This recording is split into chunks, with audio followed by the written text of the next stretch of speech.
Hola, ¿qué tal?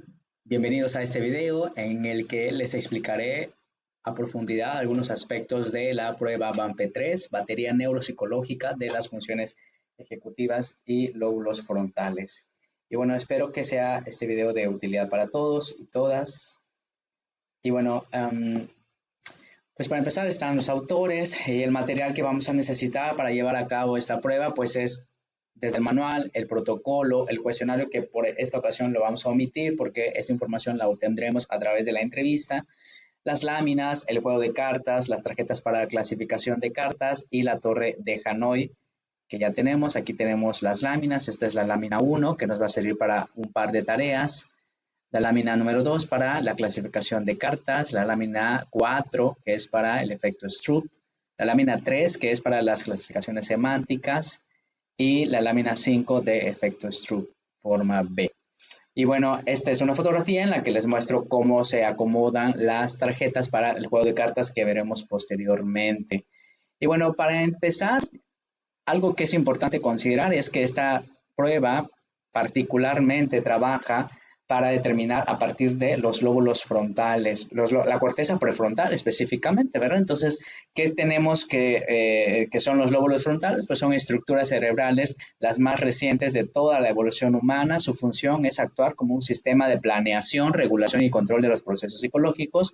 Habíamos explicado anteriormente en las clases que justo nuestro cerebro ha evolucionado a lo largo de la historia y que la última capa, que es la capa de la corteza cerebral, es la capa más moderna y más compleja, ya que justo en ella y más específicamente en los lóbulos frontales y más específicamente en la corteza prefrontal es donde se localizan las funciones más complejas, más interesantes, de mayor arraigo cognitivo de todas las demás conductas. Estas coordinan y seleccionan conductas, estrategias y opciones de acción, organizan la conducta en función de motivaciones, intereses y metas, intervienen en la formación de intereses, de intenciones y programas y son considerados el centro ejecutivo del cerebro. Y bueno, ¿qué pasa cuando existen alteraciones de estas regiones frontales? Pues obviamente pues hay consecuencias importantes, heterogéneas, a nivel de las emociones, alteraciones en la conducta social, alteraciones en el pensamiento abstracto, la metacognición, la planeación y demás. De manera que esta prueba nos permite hacer una evaluación de cuando existen sospechas de alguna lesión o alguna alteración producida justo por algún accidente cerebrovascular, traumatismo craneoencefálico, ictus, o cualquier otra situación, o incluso también por cuestiones del desarrollo, ¿no? Como las demencias normales del desarrollo. Bueno, y particularmente esta prueba evalúa las funciones ejecutivas, que son capacidades que permiten controlar, regular y planear la conducta y los procesos cognitivos. Gracias a ella, las personas pueden realizar actividades independientes, propositivas y productivas. Y son de las funciones más complejas del ser humano. Se encargan de regular y controlar habilidades cognitivas básicas y no existe una sola función ejecutiva única, sino procesos que convergen en este concepto general. Las funciones que particularmente se evaluarán en el BAMF3, bueno, estas son algunas que vienen en el manual, pero realmente sabemos que son muchas más funciones, como la organización, el control inhibitorio, las voy pasando porque ya las hemos revisado, la flexibilidad mental, que esta es importante para varias tareas, la generación de las hipótesis también, la planeación, otra función importantísima, la actitud abstracta, la memoria de trabajo, que esta va a estar súper evaluada. Y bueno, la prueba como tal trabaja, les decía, a partir de la corteza prefrontal y son 3 las áreas, 4 específicamente, que vamos a evaluar en esta prueba. La corteza prefrontal, las áreas dorsolateral, ventromedial, ventromedial o ventrolateral, también dependiendo de las clasificaciones de autores, y la orbitofrontal. Y hay una cuarta también que se llama corteza prefrontal anterior, que se encuentra en la parte más interna de la corteza prefrontal. ¿Okay? Y bueno, aquí tenemos las tareas que evalúa el BAMF3 y las regiones a las que particularmente está relacionado. Sí, esta tabla es una tabla que creo que tendremos que memorizar, es memorística, es para nuestro examen importante, ¿sí? Entonces tenemos, por ejemplo, en la corteza orbitofrontal se trabajan las tareas de efecto Stroop y el juego de cartas y hay otras funciones que están también relacionadas como la regulación de impulsos, control inhibitorio, toma de decisiones basadas en recompensas y castigos, flexibilidad cognitiva emocional, etcétera. Y bueno, en la corteza ventromedial o medial tenemos por acá los laberintos, señalamiento dirigido y las funciones que están relacionadas. En el dorso lateral se trabaja la memoria de trabajo, ordenamiento alfabético de palabras, son las tareas del Banfe, laberintos, clasificación de cartas, torre de Hanoi, suma y resta consecutiva, fluidez verbal, y estas son las funciones que están relacionadas. Y en la corteza anterior, en la corteza prefrontal anterior tenemos clasificaciones semánticas, refranes y la memoria. Y bueno, aquí están las funciones que están relacionadas. Y bueno, estas son tablas que también les pido que puedan ustedes pues revisar, ¿verdad? Ahora no lo vamos a ver porque me quiero extender en otras funciones. Entonces, pero en estas tablas que están en la prueba, en el manual de la prueba Banfe 3, vemos cada una de las tareas y su función. Por ejemplo, el efecto Stroop evalúa la capacidad de control inhibitorio, juego de cartas, estima la capacidad para detectar y evitar selecciones de riesgo, así como para detectar y mantener selecciones de beneficio. Y así nos vamos con cada una de las 15 tareas de la prueba Banfe 3, ¿ok? Y bueno, aquí vemos también un mapa conceptual de la prueba Banfe 3 en el que vemos cada una de las funciones y de las funciones ejecutivas, ¿okay? O funciones cognitivas que evalúa la prueba y las áreas en las que está principalmente desarrollado, ¿verdad? Por ejemplo, tenemos las metafunciones que forman parte de la corteza prefrontal anterior. Tenemos acá las definiciones de metamemoria, comprensión de sentido figurado, la actitud abstracta. Tenemos, por ejemplo, metamemoria, que se refiere a la capacidad de reconocer, monitorear y autorregular el propio funcionamiento de la memoria. Es decir, saber qué recuerdo bien, qué no, qué estrategias uso para recordar mejor. En la comprensión del sentido figurado, la habilidad para interpretar frases, refranes o expresiones no literales, por ejemplo, metáforas, ironías, sarcasmo, este tipo de expresiones que usualmente no se entienden cuando existe algún tipo de alteración de la corteza prefrontal y particularmente de la corteza prefrontal anterior, es donde se localiza esta tarea, y la actitud abstracta, ¿sí? Las voy a ir pasando también porque quiero avanzar en la información. Podemos pausar el video, lo importante de eso era podemos pausar e ir revisando, creo que eso nos servirá bastante para el estudio, para el examen. Tenemos las funciones ejecutivas que están particularmente en la corteza prefrontal dorsolateral. Tenemos fluidez verbal, que es la capacidad de generar rápidamente palabras según una consigna, por ejemplo, todas las que empiecen con una letra o de una categoría. Productividad, flexibilidad mental, secuenciación inversa, planeación secuencial, planeación visoespacial, como lo vamos a ver en las pruebas. El control de la codificación también. Tenemos ahora la memoria de trabajo, también de la corteza prefrontal dorsolateral. Y ahí tenemos tres tipos, ¿verdad? La autodirigida, que es la capacidad de señalar estímulos vistos en un orden. La de ordenamiento, que consiste en repetir palabras o números en orden alfabético o ascendente. Y la secuencial, que consiste en seguir una secuencia de posiciones en una cuadrícula. Y finalmente tenemos las funciones básicas de la corteza orbitofrontal y prefrontal medial. Y aquí tenemos control inhibitorio, seguimiento de reglas y procesamiento de riesgo-beneficio. ¿Ok? Vamos a ver ahora, para mí es importante poder avanzar en esto de la aplicación. Voy a darles algunas instrucciones como generales acerca de cómo se aplican a alguna de las tareas. En este video particularmente vamos a ver 8 tareas, me parece, 8 tareas, y las otras 7 las vamos a ver en el aula, ¿ok? ¿Por qué decidí mostrar la aplicación de estas tareas? Porque son, creo que, más fluidas, más fáciles. De todas maneras, siempre será importante remitirnos al manual para confirmar siempre todas las instrucciones y, obviamente, las formas de registro. La primera tarea se llama laberintos, y aquí tenemos instrucciones. Bueno, se trata de 5 laberintos. Vamos a dejarle al paciente siempre a hoja. Es importante que el protocolo lo tengamos siempre guardado. El protocolo, láminas, tarjetas, todo lo que no es torre de Hanoi, todo lo que no estemos utilizando, insisto, siempre tenerlo guardado fuera de la vista del paciente, además de también de cualquier elemento que pueda ser intrusivo y que pueda generar una distracción para él. Por ejemplo, si no voy a usar borrador, pues es importante ni siquiera poner borrador, no poner regla, no poner ningún elemento que al final pueda generar como confusión en el paciente.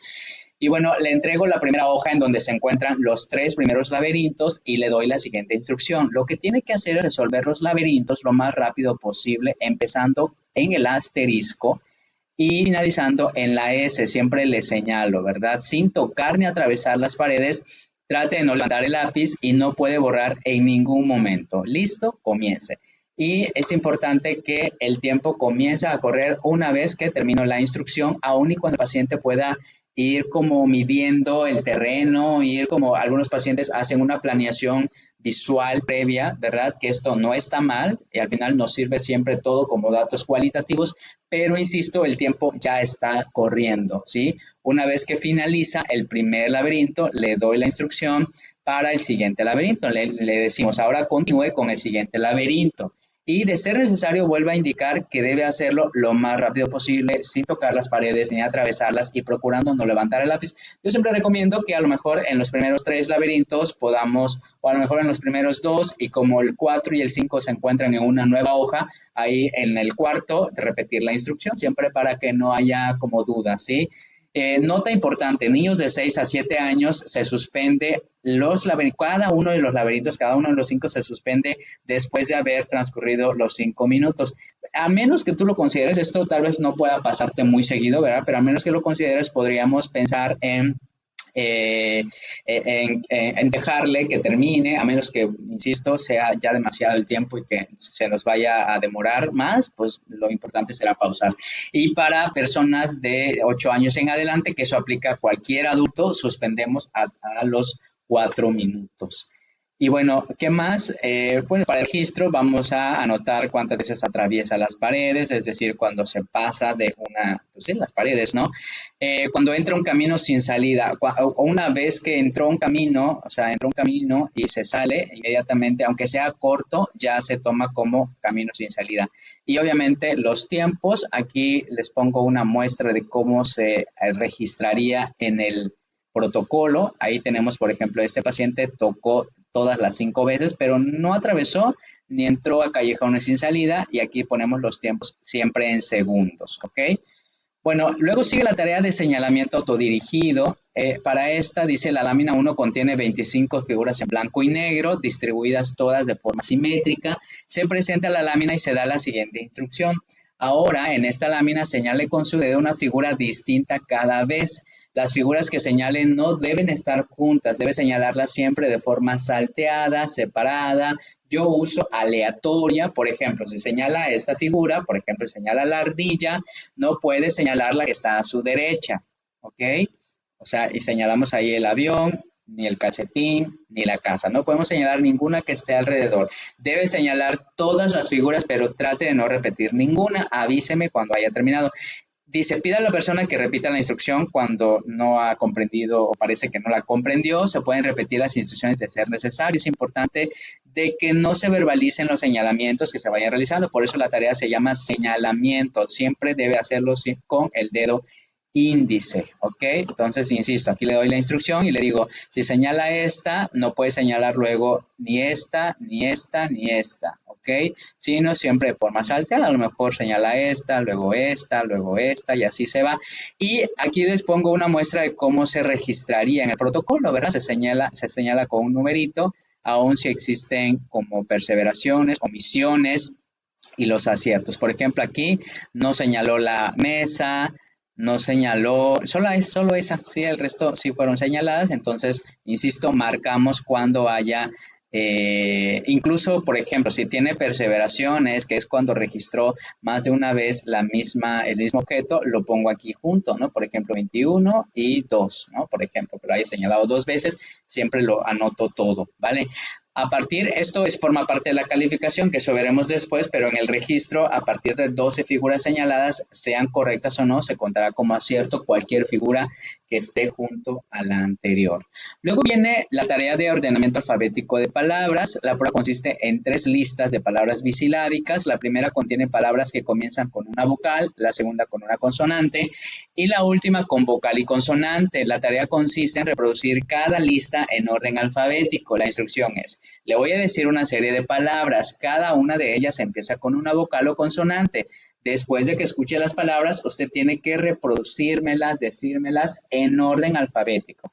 Y se tiene hasta 5 ensayos para cada una de las listas. En cada lista se lee la lista de palabras en el mismo orden, se aplican las 3 listas de palabras, aunque alguna de ellas no haya sido ordenada correctamente en los 5 ensayos. La prueba no se aplica a niños de 6 a 7 años y se aplica únicamente las 2 primeras listas a niños de 8 a 9 años y a los adultos con 4 a 9 años de escolaridad. Aquí es importante señalar que los años de escolaridad siempre será importantísimo y que se contabiliza a partir de primero de primaria. El preescolar no lo vamos a considerar, nos va a contar, ¿vale? 4 a 9 años de escolaridad, de manera que si la persona tiene, no sé, estudió hasta la secundaria, ahí ya lleva 6 y 3, 9 años de escolaridad.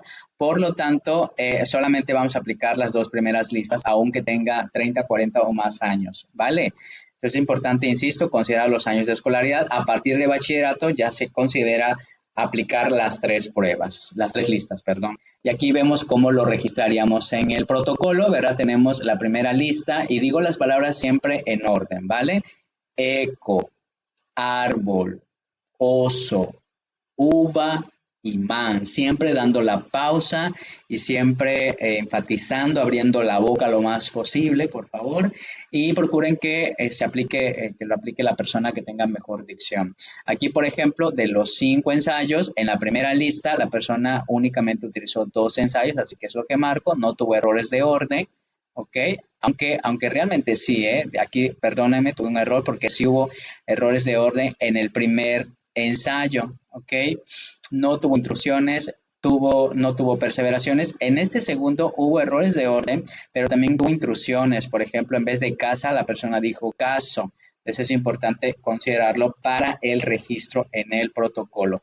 Luego tenemos la resta consecutiva, que es la tarea 4, en la cual debe realizar una resta consecutiva. En ambos casos se pide que a partir de un número indicado, sea 40 o sea 100, se vaya restando de forma consecutiva una cantidad de 3 en 3 o de 7 en 7 respectivamente, hasta llegar al número mínimo 2 o 1. La tarea A se reaplica a partir de los 8 años de edad y la B solo se aplica a partir de los 10 años de edad, ¿ok? Se da la siguiente instrucción. Vamos a hacer una resta a partir del 40 o del 100, dependiendo del tipo de tarea. Tiene que restar de forma consecutiva de 3 en 3 o de 7 en 7 hasta que yo le diga, comience. Es importante añadir, de hecho es importante y podemos añadirlo a la instrucción, que las restas se hagan de forma mental, evitando utilizar los dedos o cualquier otro indicativo de regulación externa para realizar la tarea. Todo es un proceso mental interno. Y aquí vemos cómo en el protocolo se registra. Yo les recomiendo que aunque aquí tengan las respuestas correctas, yo les recomiendo que arriba en el protocolo registremos las respuestas que nos da el paciente. Ya después podremos calificar y recuerden que siempre se califica cada resta realizada, ¿ok? Y bueno, aquí van los aciertos, el tiempo siempre en segundos, ¿ok? Bueno, luego vamos con la siguiente tarea que esta es muy similar, también es matemática, se llama suma consecutiva y dice la instrucción, vamos a hacer una suma, comenzando desde el 1, usted tiene que sumar de 5 en 5 y yo le diré cuándo debe parar, comience. Y se le indica a la persona que se detenga cuando se le señale y se aplica a partir de los 8 años de edad. Bueno, el tiempo en segundos es que se comienza a tomar desde que se da la instrucción, o desde que se le dice a la persona que comience, ¿ok? Y nuevamente, también sin usar ningún tipo de estímulo con los dedos o externo, siempre se registra arriba las respuestas que nos da el paciente para luego sea más fácil calificar. Anotamos el tiempo, los aciertos y errores cuando hacemos la calificación. Luego viene la tarea 6 de clasificación de cartas. Esta es una tarea más extensa, más compleja que veremos en la clase. Luego viene la tarea 7 de clasificaciones semánticas. Para esta tarea vamos a usar la lámina 3 que contiene 30 figuras de animales. Se coloca en la mesa y se da la siguiente instrucción. La siguiente tarea consiste en que clasifique, agrupe las figuras que se ven en esta lámina. Usted me dirá el criterio por el que las está clasificando y cuáles figuras pertenecen al grupo elegido. Puede volver a mencionar diversas figuras en clasificaciones diferentes. Haga la mayor cantidad posible de agrupaciones. Yo le indicaré cuándo termine su tiempo. Comience. Se dan minutos para que la persona haga las agrupaciones, todas las que se le ocurre. En caso de que todavía no termine el tiempo de aplicación y la persona no genere más clasificaciones, se le puede motivar, se le puede decir qué otras clasificaciones puede hacerme. ¿Ok? Para los niños de 6 a 7 años no se toma en cuenta el total de categorías abstractas, que eso viene en la calificación. Entonces, por ahora, esta es la instrucción, ¿ok? Es válido porque también creo que puede surgir esa duda, darle un pequeño ejemplo, ¿no? Agrupaciones, entonces es válido decir, por ejemplo, de la lista, una agrupación podría ser animales marinos. Y usted ya me dice todos los animales marinos que están acá, y así ese tipo de agrupaciones o clasificaciones son las que vamos a hacer, ¿ok? Eso en caso de que el paciente tenga dificultad para entender la consigna, podemos darle solo un ejemplo. ¿Okay? Y repetir a partir de ese ejemplo. No le vamos a dar como, no sea, no quedó claro. Bueno, ahora, por ejemplo, terrestres, y así nos vamos, pues ya le vamos a dar todas, ¿verdad? Siempre un ejemplo será suficiente para instruir al paciente. La prueba 8, efecto Struct-Format, esta la vamos a ver en clase, es muy fácil, pero insisto, la veremos en la clase. La tarea 9 de fluidez verbal, dice, esta prueba considera la capacidad de generar verbos en un tiempo límite. La consigna básicamente es mencionar la mayor cantidad de verbos o acciones que pueda decirme en un minuto. Los debe decir en infinitivo. Se puede dar ejemplos como jugar, correr, ¿ok? Y ya, comience. Ahora, para los aciertos se considera todos los verbos mencionados y los niños de 6 a 9 se consideran como aciertos los verbos o las acciones mencionadas dentro de un contexto. Por ejemplo, si dice ayudar en el quehacer, hacer la tarea, andar en bicicleta, correr en el parque, etcétera, también se consideran, o incluso conjugaciones de verbos, que si te dice comiendo, bailando, jugando, me baño, me peino, todas estas también son válidas para la fluidez verbal y registro todas en el protocolo. La tarea 10 de juego de cartas la vamos a ver en clase. Esta es una de las tareas más extensas y complejas. La vamos a ver en clase. La tarea 11 de refranes. Bueno, las instrucciones. Esta prueba se compone de 5 refranes para los cuales se presentan 3 probables opciones de respuesta. Para la aplicación se muestra la hoja donde se encuentran los refranes y se da la siguiente instrucción. Ahora lo que tiene que hacer es leer cada uno de los refranes en voz alta y seleccionar cuál de las 3 opciones de respuesta es la que mejor describe el significado de cada refrán. Comience. Se aplica a partir de 10 años y en caso de ser estrictamente necesario debido a causas de dificultad visual o si el paciente no sabe leer también, el examinador puede leerle los refranes y las opciones de respuesta. Y ya se registra ahí la opción de respuesta elegida y se anota el tiempo. Aquí, por ejemplo, la persona eligió estas, ¿verdad? Y pues ya después yo califico. La torre 12 de Torre de Hanoi la vamos a ver en clase también. La tarea 13 de metamemoria. Esta prueba consiste en memorizar una lista de 9 palabras bisilábicas durante 5 ensayos y compararla con la propia predicción del desempeño del evaluado. Se da la siguiente instrucción. La siguiente tarea consiste en que le voy a leer una lista de 9 palabras. ¿Cuántas palabras cree que pueda aprenderse? Esta es una prueba que bueno, ahora veo que la vamos a aplicar en clase porque creo que tiene también un cierto nivel de dificultad y la vamos a ver en la clase, ¿ok? Y bueno, esta la vamos a ver en clase. La tarea 14 de memoria de trabajo visoespacial también la vamos a ver en clase. Tiene una forma muy particular de registrar y de aplicar. La vamos a ver en clase. Y la 15 también la vamos a ver en clase, ¿vale? Hemos avanzado, sin embargo, creo que bastante y esto me da entusiasmo porque eso significa que serán menos las pruebas que veremos en la clase, ¿ok? Ahora voy a finalizar esta presentación con algunas recomendaciones que tal vez puedan saltárseme alguna y que sea importante para aplicar la prueba BANFE3 antes, durante y después. Antes es importante, de favor, que podamos leer con calma todas las instrucciones de cada subprueba, incluso practicarlas entre ustedes, subrayar palabras clave de las consignas para no improvisar durante la aplicación. Será importante familiarizarnos lo más posible con el manual. No cometamos el error de ir a aplicar sin haber leído, sin tener toda la familiaridad recomendada. Organización del material, preparar todos los protocolos impresos, hojas en blanco, cronómetro, lápices antes de iniciar, asegurarse de que se tenga el espacio suficiente para que se trabaje cómodamente.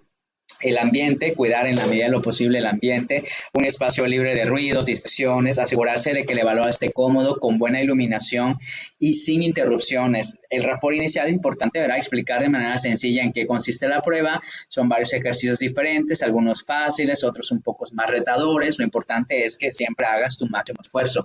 Y es importante reducir la ansiedad, ya que algunos pacientes pueden pensar que tal vez está siendo evaluado, observado y que lo va a hacer mal, ¿no? Entonces es importante aclarar que no es un examen escolar, sino un estudio de cómo funciona su mente, su cerebro, y a partir de eso vamos a crear estrategias que me permitan saber cómo aprender mejor, cómo retener mejor, etcétera, ¿vale? Pero no voy a calificarle con esto, no. O sea, es importante, insisto, reducir cualquier ansiedad inicial.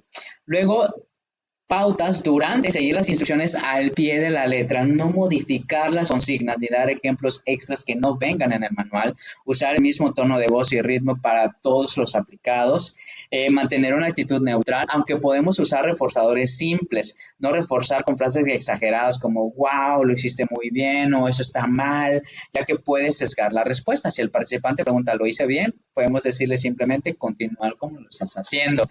Y bueno, el tiempo, varias subpruebas tienen límite de tiempo, por ejemplo, Torre de Hanoi, Stroop, usar el cronómetro y registrar de favor siempre con precisión. Para el registro minucioso, anotar no solo el resultado final, sino también cómo resolvió la tarea, las pausas que hizo, repeticiones, la impulsividad que pudo tener, perseveraciones, estrategias que utilizó, dibujó, marcó el protocolo, los errores más representativos. Esto es importante, por favor, ya que todo eso será información para los detalles cualitativos. Y bueno, sobre el manejo de la fatiga, la batería tiene 15 tareas. Es importante aplicar con paciencia y observar señales de cansancio. Si el evaluado se muestra muy fatigado o ansioso, considerar pausas breves o, si fuera necesario, de plano, evaluar en una siguiente sesión. Y ya finalmente, después de la aplicación, es importante revisar los protocolos antes de archivar, revisar que todo esté completo y legible, respuestas, tiempos, observaciones, una interpretación integral, analizar no solo los puntajes, sino el patrón global de desempeño, fortalezas, debilidades, estilos de resolución, relacionar con la teoría, qué región de la corteza prefrontal es importante. De favor, no vamos a evaluar corteza parietal, corteza temporal, no, corteza prefrontal está implicada en las dificultades encontradas. Y bueno, calificar, seguir los criterios del manual sin intentar ajustar para que el resultado se vea mejor o peor. Recordar que la validez depende de qué tan objetivos podamos ser. Y bueno, para ustedes, para los estudiantes, discutir en grupo cómo fue la aplicación, qué dificultades surgieron, qué estrategias ayudaron a mejorar, usar los protocolos como ejemplos para aprender a interpretar distintas conductas será importante, ¿vale? La mayoría trabajará en pareja y eso será maravilloso para poder generar como esa retroalimentación, y aun cuando no trabajes en pareja, busca ese apoyo de otros compañeros, incluso de otras aulas, de otros